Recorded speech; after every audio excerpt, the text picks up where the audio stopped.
begin with the cash payment method. From the home screen, first select the table.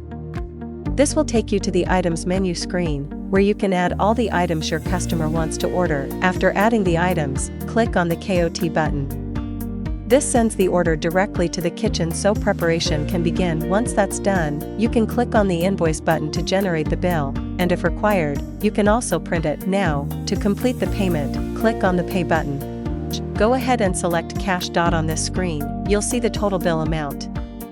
On the right-hand side, there are convenient cash note buttons, such as 5, 10, 20, 50, 100, 500, 1000, 5000, and 10,000. For example, if the bill is 43 rupees and the customer gives you 100, you simply tap the 100 button.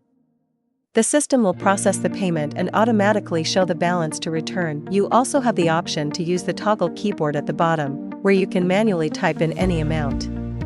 Once you've entered the payment, click Pay Now to complete the transaction. Finally, you may also print the customer's receipt.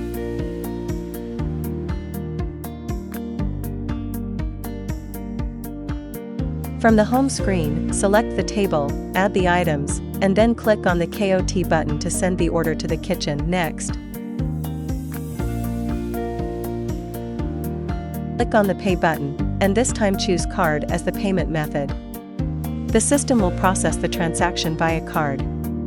Once it's done, you can print the receipt just like in the cash payment process. Finally, let's look at the partial payment method. Again, from the home screen, choose a table, add the items, and send the order to the kitchen using the KOT button.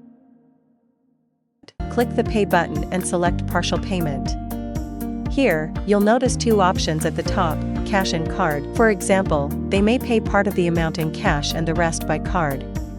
Simply enter the cash amount in the cash section and the remaining balance in the card section. Once you've entered both amounts, click on Pay. The system will complete the transaction. As always, you can print the bill, and that's it.